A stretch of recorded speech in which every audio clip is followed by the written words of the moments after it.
In the video, PGTRB updated syllabus in the Unit 10, that is application of language skills. Adula one of the topic da sentence patterns. In the topic oda detail explanation da நம்ம இப்ப பார்க்க போறோம். Before that, யாரா அந்த சேனலை புதுசா பார்க்கறீங்களோ கண்டிப்பா subscribe to our channel. Subscribe பண்ணிட்டு பக்கத்துல உள்ள bell icon-ஐயும் click பண்ணிக்கோங்க. First, sentence pattern அப்படினா என்னன்னு சொல்லிட்டு பார்க்கலாம். Look at the explanation. Different ways sentences can be structured using phrases and clauses. So, English வந்து different kinds of words இருக்கும். நம்ம already parts of speech அந்த டாபிக் பார்க்குறப்பவே அது என்னென்ன டைப் அப்படின்னு சொல்லிட்டு பார்த்தோம். ஸோ நவுன் இருக்கு, வேர்ப் இருக்கு, அட்வர்ப் இருக்கு, அட்ஜெக்டிவ் இருக்கு. ஸோ இதுக்கு different டைப்ஸ் இருக்கு. ஸோ நம்ம ஒரு சென்டென்ஸை கன்ஸ்ட்ரக்ட் பண்ணுறப்ப அந்த வேர்ட்ஸை வந்து வேற மாதிரி அரேஞ்ச் பண்ணால் நம்மளுக்கு ஒரு பேட்டர்ன் கிடைக்கும். ஓகேங்களா? ஸோ அதான் சென்டென்ஸ் பேட்டர்ன். நெக்ஸ்ட், ஸோ பேசிக்காக எது மாதிரி பேட்டர்ன்ஸ் இங்கிலீஷில் இருக்குன்னு பார்த்தா SV, that means subject and verb. So இங்கிலீஷில் பேசிக் பேட்டர்னே இதுதான். சப்ஜெக்ட் வந்து அது பக்கத்துலேயே கண்டிப்பாக verb வரணும். தென் SVO, இதில் வந்து O அப்படிங்கிறது எதை ரெப்ரசென்ட் பண்ணுறது அப்படின்னா ஆப்ஜெக்ட். தென் SVC, இதில் வந்து C means complement. Then SVA, A means adjunct. So இதெல்லாம் ஆப்ஜெக்ட்னா என்ன, காம்ப்ளிமெண்ட்னா என்ன அப்படின்னு சொல்லிட்டு நான் உங்களுக்கு டீட்டெயிலாக எக்ஸ்பிளைன் பண்ணுறேன். Then IO means indirect object and DO means direct object. Then A, adjunct. So let's see. First, subject. So subject na enna apna, the subject is the doer of the action. So avangala base panni da the whole sentence me irukum.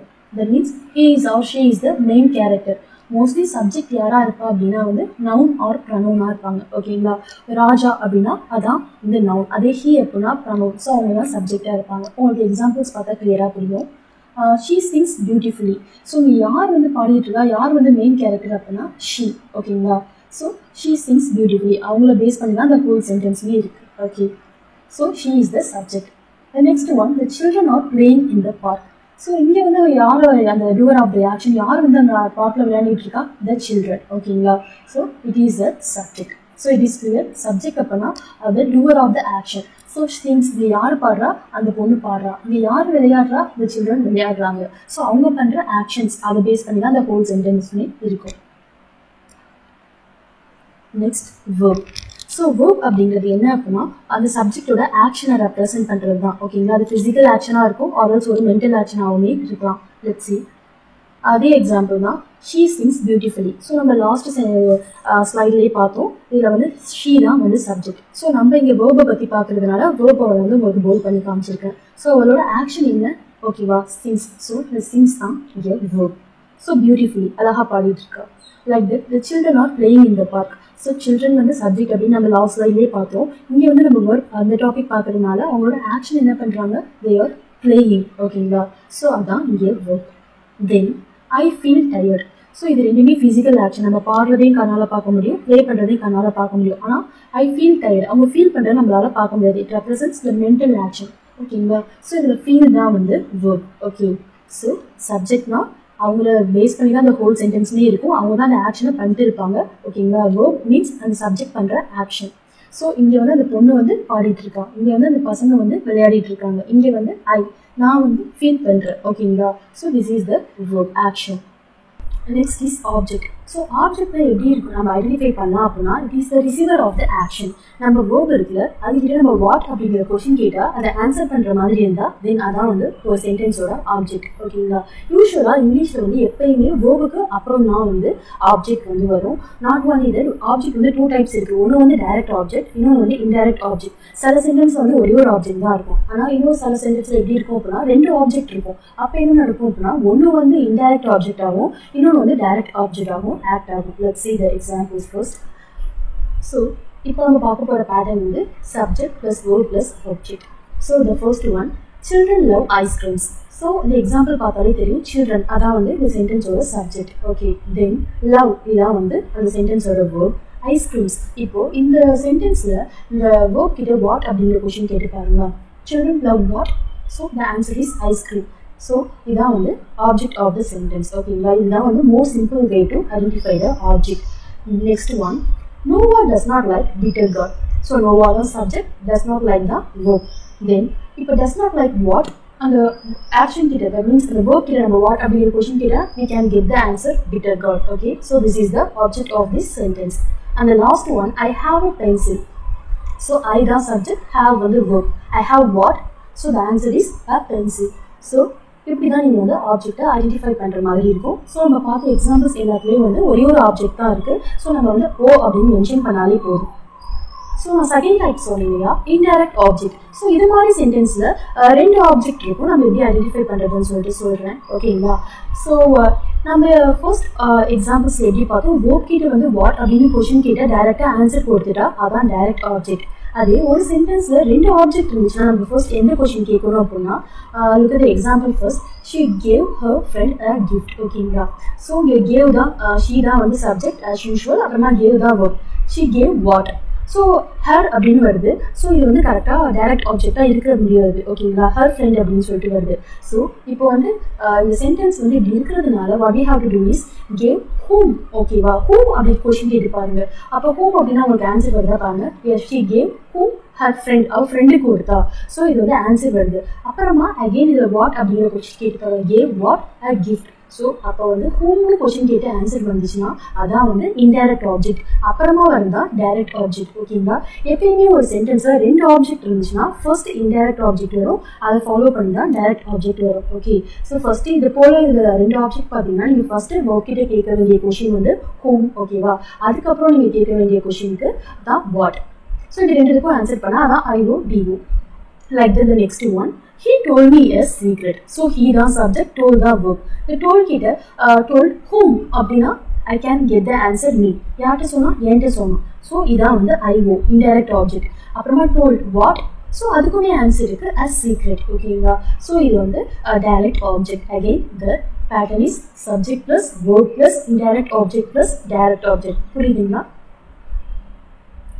And the next one is complement. காம்ப்ளிமெண்ட்னா it is a very very easy one to identify. இந்த இது இல்லாமல், இந்த வார்த்தை இல்லாமல் அந்த சென்டென்ஸ்க்கு மீனிங்கே இருக்காது, அதான் complement. So it helps to complete the meaning of a sentence. That's the first thing. Next, complement வந்து எது மாதிரி இருக்கும் அப்படின்னா சம்டைம்ஸ் அட்ஜெக்டிவாக இருக்கும், சம்டைம்ஸ் நேமாகவே கொடுத்துருப்பாங்க. பொசிஷன், ப்ரொஃபஷன், இது போல் நிறையா வேர்ட்ஸ் வந்து காம்ப்ளிமெண்ட்டாக இருக்கும். த மெயின் திங் இஸ் அது இல்லாமல் சென்டென்ஸ்க்கு மீனிங்கே கிடைக்காது. எப்பயுமே காம்ப்ளிமெண்ட் வந்து வேர்புக்கு அப்புறம் தான் வரும். ஸோ இந்த பேட்டர்ன் வந்து நம்ம பார்க்க போகுது S plus V plus C. That means subject plus verb plus complement. So she is a doctor. So she தான் subject, is தான் verb. A doctor. ஓகேங்களா? எப்பயுமே காம்ப்ளிமெண்ட் 99% of the time வந்து இந்த noun or pronoun டிஸ்கிரைப் பண்ணுற மாதிரி இருக்கும். ஓகேங்களா? ஸோ அவங்க யாராக இருக்காங்க? pronoun என்னவா? she. ஓகே, அவங்க டாக்டராக இருக்காங்க. ஸோ இது ப்ரொஃபஷன் ரெஃபர் பண்ணுது. So it is a complement. அது மட்டும் இல்லாமல் இப்படி சொல்லி பாருங்க, she is அப்படின்னு மட்டும் சொன்னால் நம்மளுக்கு வந்து ஒரு மீனிங் கிடைக்குமா? அந்த சென்டென்ஸ்ல தான் கண்டிப்பாக கிடைக்காது. ஸோ அதை கம்ப்ளீட் பண்ணுறதுக்கு a டாக்டர் அப்படிங்கிற ஒரு ப்ரொஃபஷன் தேவைப்படுது. Okay, so it is a complement. Next one, the cake smells delicious. So the cake தான் இதோட noun. smells verb. ஓகேவா? delicious, இந்த கேக்கை டிஸ்கிரைப் பண்ணுறது, இந்த நவுனை டிஸ்கிரைப் பண்ணுற ஒரு வேர்ட் தான் delicious. it is an adjective too. again it is a compliment. Next one, I am Tara. So I வந்து சப்ஜெக்ட், am வந்து verb. ஸோ தாரா இது யார் ரெஃபர் பண்ணுது? அகெயின் அந்த நவுன் தான் ப்ரொனவுன் தான் ரெஃபர் பண்ணுது. Again it is a complement. The last example, the student is intelligent. So the student the subject, is the verb. Okay, the student is அப்படின்னு சொல்லிட்டு நான் விட்டுற முடியாது. I have to complete the sentence. So intelligent அப்படிங்கிற adjective use பண்ணுறேன். Again இந்த intelligent வந்து யாரை டிஸ்கிரைப் பண்ணுற மாதிரி இருக்கு அப்படின்னா அந்த noun, அந்த ஸ்டூடெண்ட்டை டிஸ்கிரைப் பண்ணுற மாதிரி இருக்கு. Okay, so it is some example of complement. Next one is adjunct. So இது எப்படி இருக்கும் அப்படின்னா ஜஸ்ட் ஹிண்ட் ஆகி வச்சுங்க, add. It add some extra information to the sentence. அந்த சென்டென்ஸ்க்கு சில எக்ஸ்ட்ரா இன்ஃபர்மேஷன் ஆட் பண்ணும். எதை போல் எக்ஸ்ட்ரா இன்ஃபர்மேஷனாக மேபி டைமை பற்றி பேசும், ஆர்எல்ஸ் பிளேஸை பற்றி, ஆர்எல்ஸ் அந்த கேரக்டர்ஸோட மேனர்ஸ் பற்றி, ரீசன் பற்றி, இது போல் சில இன்ஃபர்மேஷன் ஆட் பண்ணும். ஓகேவா? ஆனால் look at the most important one, removing does not change the core meaning of the sentence. ஓகேவா? ஒரு சென்டென்ஸ் வந்து அந்த அட்ஜெக்டை ரிமூவ் பண்ணால் அந்த சென்டென்ஸோட மீனிங் மாறவே மாறாது. ஓகேங்களா? அந்த மீனிங் ஸ்டேபிளாக தான் இருக்கும். இது எக்ஸ்ட்ரா இன்ஃபர்மேஷன் மட்டும்தான் ஆட் பண்ணும். அதான் வந்து அட்ஜெக்டோட ஒரு ஃபங்க்ஷன். ஸோ நம்ம இப்போ பார்க்க போகிற பேட்டர்ன் வந்து சப்ஜெக்ட் ப்ளஸ் verb ப்ளஸ் அட்ஜெக்ட். ஓகேங்களா? ஸோ இருக்குது example, she sings beautifully. So she தான் வந்து சப்ஜெக்ட், சிங்ஸ் வந்து verb. Beautiful in the sense அவள் எந்த மாதிரி பாடினா, எந்த மேனரில் பாடினா, ரொம்ப பியூட்டிஃபுல்லாக பாடினா. ஓகேங்களா? அப்படின்னு சொல்கிறாங்க. ஸோ ஷீ சிங்ஸ் அதே நம்மளுக்கு மீனிங் கிடைச்சிருச்சு. பியூட்டிஃபுல்லி ஆட் பண்ணாலும் பிரச்சனை கிடையாது, ஆட் பண்ணனாலும் பிரச்சனை கிடையாது. ஓகேங்களா? ஸோ இது வந்து எக்ஸ்ட்ரா இன்ஃபர்மேஷன் தான் அந்த சென்டென்ஸ்க்கு ப்ரொவைட் பண்ணுது. ஸோ அதே போல் I met him in the park. So I வந்து சப்ஜெக்ட், மெட் வந்து verb. ஓகே, இந்த பார்க் இதான் இந்த சென்டென்ஸோட அட்ஜெக்ட் அப்படின்னு சொல்லலாம். ஸோ ஐ மெட் ஹிம் அப்படின்னால சென்டென்ஸ் வந்து ஓவர். ஓகேங்களா? ஸோ ஒரு மீனிங் கிடைச்சிருது. எக்ஸ்ட்ராவாக வந்து எங்கே நான் அவனை மீட் பண்ண அப்படின்னா இந்த பார்ட் அப்படின்னு சொல்லிட்டு சொல்கிறேன். ஸோ இதுவுமே ஒரு எக்ஸ்ட்ரா இன்ஃபர்மேஷன் தான். அது மட்டும் இல்லாமல் அர்ஜென்ட்க்கு வந்து இன்னொரு ஹிண்ட் என்ன அப்படின்னா இந்த ப்ரப்போர்ஷன் சொல்லுவோம்ல இன் ஃபார் ஆன். ஸோ இது போல் ப்ரப்போர்ஷனுக்கு அப்புறம் ஃபார் எக்ஸாம்பிள் இந்த சென்டென்ஸில் இன்னுக்கு அப்புறம் தான் இது வந்துருக்கு பாருங்க. ஸோ ப்ரப்போர்ஷனுக்கு அப்புறம் அதுவுமே வந்து அர்ஜென்ட்டாக தான் இருக்கும் 90% ஆஃப் த டைம். அந்த last example they arrive yesterday. So they arrive அப்படின்னு சொன்னாலே நம்மளுக்கு மீனிங் தெரியுது. எஸ்டர்டே அப்படிங்கிறது வந்து extra information about the time. Again it is an urgent. Okay, next. So இதெல்லாம் தான் வந்து பேசிக் திங்ஸ். ஸோ இதை வச்சு நீங்கள் கொஞ்சம் நீங்களாக எக்ஸசைஸ் ஒர்க் அவுட் பண்ணால் you can understand in a better way. So நான் உங்களுக்கு சில எக்ஸசைஸ் கொடுத்துருக்கு, இதை நீங்களாக கொஞ்சம் ட்ரை பண்ணி பாருங்கள். நான் ஒரு ஃபியூ சென்டென்சஸ் மட்டும் எக்ஸ்பிளைன் பண்ணுறேன். The first one is my dog is acting weird lately. So my dog இதான் வந்து subject, is acting அதான் வந்து verb. So weird ஓகேங்களா, இது வந்து ஆப்ஜெக்டாக காம்ப்ளிமெண்ட்டாக. So my dog is acting what அப்படின்னு சொல்லிட்டு நம்ம கேட்க முடியாது ஓகேங்களா. பிகாஸ் இது வந்து எதை டிஸ்கிரைப் பண்ணுற மாதிரி இருக்குது அப்படின்னா என் டாக் வந்து எப்படி பிஹேவ் பண்ணுது அப்படின்னு சொல்லிட்டு அதை நவுனை தான் டிஸ்கிரைப் பண்ணுற மாதிரி இருக்குது. ஸோ இது வந்து see my dog is acting அப்படின்னா ஒரு சென்டென்ஸே கம்ப்ளீட் ஆகுது ஓகேவா. இதையோட ஆட் பண்ணால் அந்த சென்டென்ஸோட மீனிங் கம்ப்ளீட் ஆகுது. So subject plus verb plus complement. Lately ஓகேவா, லேட்லிங்கிறது வந்து சென்டென்ஸ் கூட எக்ஸ்ட்ரா இன்ஃபர்மேஷன் தான். ஸோ அது என்னவா இருக்கும் அப்படின்னா urgent.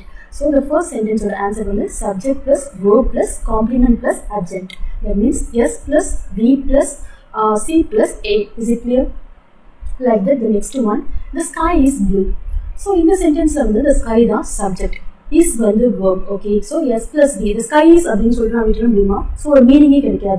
So I have to add one adjective. Okay, wow, blue. So இது வந்து add பண்ணா நமக்கு வந்து என்ன structure வருது அப்படினா S plus V plus C.